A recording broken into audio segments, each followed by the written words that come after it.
दोस्तों आपका बहुत बहुत स्वागत है हमारे YouTube चैनल स्टडी रूम में। मैं भूपेंद्र यादव। कल हमने और आपने उत्तर प्रदेश की अनुसूचित जनजातियों के बारे में पढ़ा था, जिसमें से हम लोगों ने पढ़ा था उत्तर प्रदेश में एसटी की संख्या कितनी है, 0.6% है बेटा। कितनी है?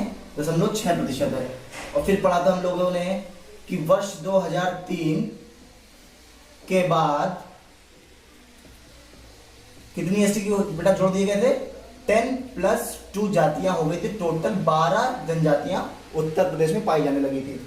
फिर हम लोगों ने पढ़ा था कि कौन से जिले में बिल्कुल नहीं पाई जाती थी, तो आपका था बेटा फैजाबाद या फिर अयोध्या, और दूसरे नंबर पे था जौनपुर।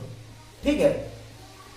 फिर हम लोगों ने पढ़ा सबसे ज्यादा कहां पाई जाती हैं, तो आपका सोनभद्र है सबसे ज्यादा बेटा, और उसके बाद दूसरे नंबर पे आपका बलिया है। फिर एकदम ही कम कहां पाए जाते हैं? बागपत में। ठीक, पूरा वीडियो आपका दे रखा है और वहां से आप समझ लेंगे तो और अच्छा हो जाएगा आपके लिए। और इसी कड़ी में हम लोग आगे बढ़ते हैं। उत्तर प्रदेश की दूसरी जनजाति जिसका नाम है बुक्सा। क्या नाम है बेटा जी? बुक्सा। बुक्सा के बारे में क्या क्या जानते हैं वो आज हम लोग आप लोगों को बताते हैं। देखो बेटा, बुक्सा जनजाति कहाँ पाई जाती है?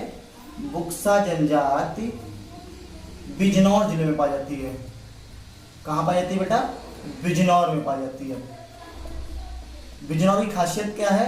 बिजनौर में उत्तर प्रदेश में माँ गंगा, उत्तर प्रदेश के बिजनौर जिले में माँ गंगा प्रवेश करती है। क्वेश्चन पूछेगा कि जो उत्तर प्रदेश में कौन से जिले में सबसे पहले गंगा जी आती हैं, तो आपको उत्तर होगा बिजनौर।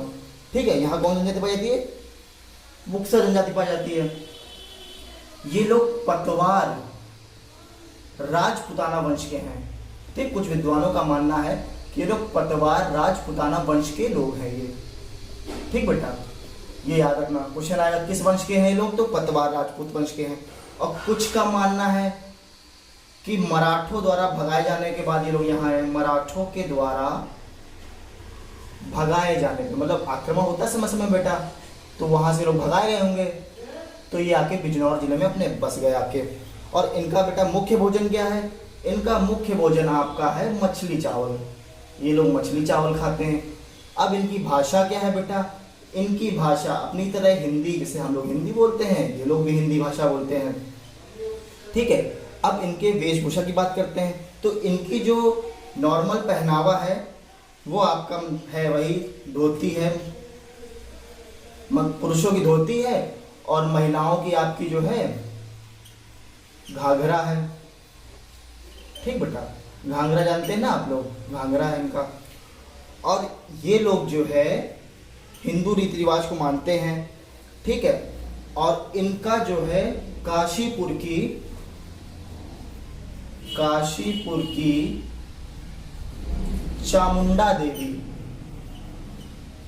ठीक बेटा, चामुंडा देवी को मानते हैं लोग।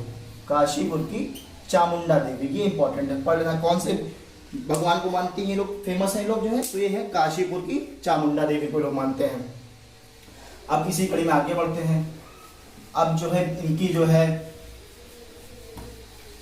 रीति रिवाजें क्या है, समाज में इनका स्थान क्या है।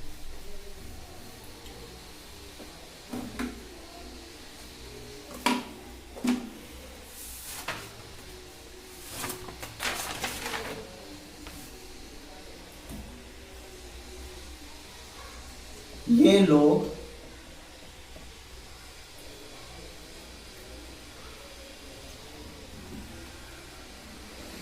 बिरादरी पंचायत को मानते हैं।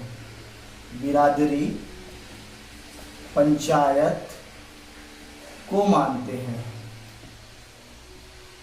कहने का अर्थ हुआ कि ये लोग की अपनी समस्या जैसे होता है ना, समाज में लोग कुछ लोग अपना ग्रुप बना लेते हैं, ग्रुप बना के ये लोग रहते हैं, और उसमें से मान लो कोई बात विवाद हो जाए तो उसको निपटारा करने के लिए लोग समाज में ही लोगों को चुन लेते हैं। तो इनमें सबसे बड़ा जो होता है तखत होता है। ठीक बेटा, तखत होता है। उसके बाद आते हैं मुंसिफ, लोग आते हैं, मुंसिफ होते हैं। फिर आता है इनका दारोगा आता है, फिर आते हैं सिपाही। तो इनका ये पंचायत प्रमुख होते हैं। ये लोग मान लो कोई बात विवाद होता है तो लोग आपस में ही निपट लेते हैं, और उनका अपना जो है कोई असुविधा नहीं होती है। ठीक है। और इनका जो है मुख्य व्यवसाय क्या है? इनका मुख्य व्यवसाय धान की खेती है। इनका मुख्य व्यवसाय धान की खेती है बेटा। ठीक है, धान की खेती इनका मुख्य व्यवसाय। और ये लोग जंगल में आसपास इलाके में रहते हैं, तो ये लोग का और क्या काम हो गया, डलिया बुनना हो गया। ठीक बेटा, डलिया बुनना हो गया। और क्या हो गया, लकड़ी का काम हो गया। अब वही डलिया का मतलब ये लकड़ी का काम हो गया, लकड़ी का काम हो गया बेटा। तो क्या पढ़ा हम लोगों ने बुक्सा के बारे में? बुक्सा हमारी बिजनौर जिले में पाई जाती है। बुक्सा हम लोग हमारे जो है बिजनौर जिले से पाए जाते हैं, तो सभी को मालूम हो गया। अब बुक्सा में क्या है, पतवार राजपूत वंश के ये लोग हैं, घराने से हैं।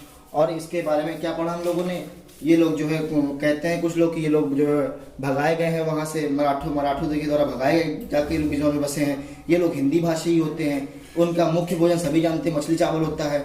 और इनकी जो है काशीपुर की चामुंडा देवी को सबसे बड़ा ये लोग मानते हैं। अब इसी में हम लोग आगे बढ़ते हैं। कौन सी जनजाति बची है? खरवार। ये भी बहुत इंपॉर्टेंट है, क्वेश्चन आ जाता है कि खरवार जनजाति कहाँ पाई जाती है, बुक्सा जनजाति कहाँ पाई जाती है, कौन से क्षेत्र में पाए जाते हैं। ठीक बेटा, तो इन सबको पढ़ना अच्छे से, और ये लोग आपके जो है मदद करेंगे आपका चयन होने में। दूसरी लोग क्या पढ़ा, खरवार। क्या पढ़ा बेटा? खरवार, या इसको बोलते हैं हम लोग खैरवार।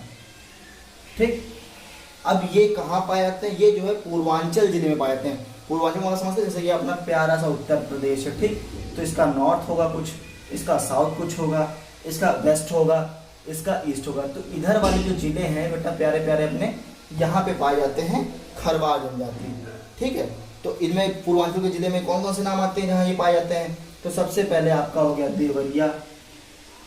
मैप के सहारे से पढ़ेंगे तो बहुत आसानी से समझ में आ जाएगा, क्योंकि मैप आपको लोकेट कर देता है कि आपका जो है कौन सा जिला कहाँ अवस्थित है, और आपके दिमाग में सेट हो जाता है वो चीज़। देवरिया के बाद बेटा आपका बलिया आता है। ठीक है, फिर पाए जाते हैं लोग गाजीपुर में पाए जाते हैं। गाजीपुर के बाद ये लोग पाए जाते हैं चंदौली में। ठीक बेटा, चंदौली। मैप देखिएगा, मैप जरूर देखिएगा, जब ये जिले के नाम मैं लिख रहा हूँ तो आप मैप में जरूर देखिएगा कि ये लोग कौन से जिले में पाए जाते हैं। फिर आपका बेटा सोनभद्र हो गया। ठीक है, फिर छठा हो गया मिर्जापुर हो गया। ठीक, और एक जिला और है बनारस यानी वाराणसी। वाराणसी। ठीक, खरवार जनजाति कहाँ पाई जाती है? पूर्वांचल में पाई जाती है। कौन कौन क्षेत्र में? देवरिया, बलिया, गाजीपुर, चंदौली, सोनभद्र, मिर्जापुर और बनारस में, या वाराणसी। ठीक है, और इनका मूल क्षेत्र बेटा क्या है? ये कहाँ के रहने वाले थे? तो ये लोग हमारे जो है बिहार के पलामू के क्षेत्र से आए हैं। बिहार का जो पलामू है वहाँ से लोग हैं। बिहार का पलामू और ठरेरा क्षेत्र जो इनका मूल क्षेत्र है। इनका मूल क्षेत्र बिहार का पलामू और 18 हजारी क्षेत्र। ठीक, और 18 हजारी क्षेत्र। बेटा ये आप पढ़ेंगे तो आपको जो है UP TET, super TET, C TET में कहीं ना कहीं क्वेश्चन आपसे मिल ही जाएगा। भटकते भटकते आ ही जाएगा आपके पास ये। अगर आपने अच्छे से पढ़ा होगा तो आप सॉल्व कर लेंगे।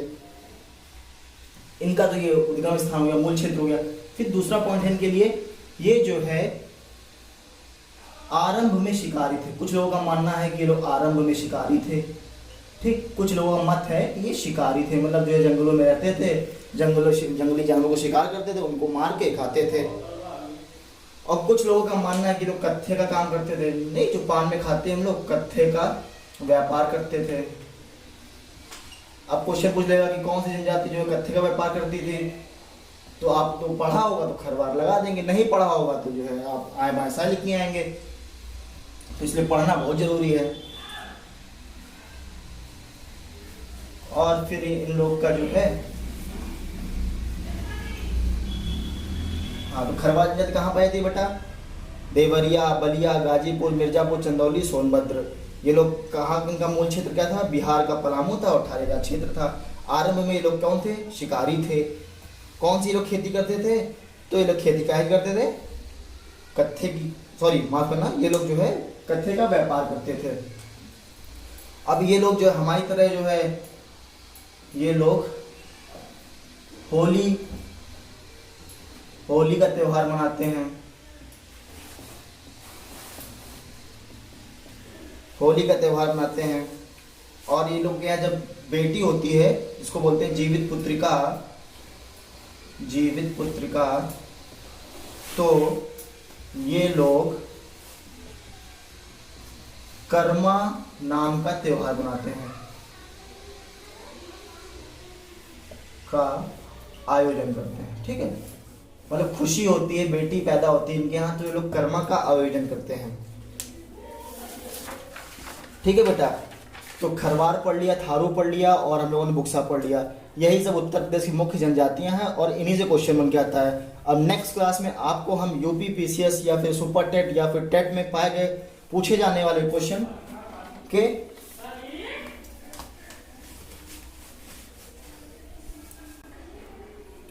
बहुविकल्पी कराएंगे। तो उससे आपको मालूम हो जाएगा ये क्वेश्चन कौन कौन से पेपर में पूछे गए, क्योंकि अब सुपर टेट आसान नहीं आना है, यूपी टेट आसान नहीं आना है। तो अगर आप यूपी पीसीएस लेवल का पढ़ेंगे तभी आप वहाँ पे प्रश्न कर पाएंगे। इस बार का पेपर देखा होगा आपने, यूपी टेट थोड़ा घुमाऊ था, लोग कह रहे थे कठिन था, लेकिन कठिन नहीं था, उसमें डीपली पूछा गया था, जो कि बड़े बड़े प्रतियोगिता परीक्षा में पूछा जाता है। तो आपको जितना पढ़ाया है ये सब यूपी पीसीएस लेवल का है पढ़ा हुआ, और ये आप अगर लगाएंगे तो आपको आसानी से वहाँ हो जाएगा। तो इसी के साथ हम अपनी वाणी को विराम देते हुए जय हिंद बोलते हैं।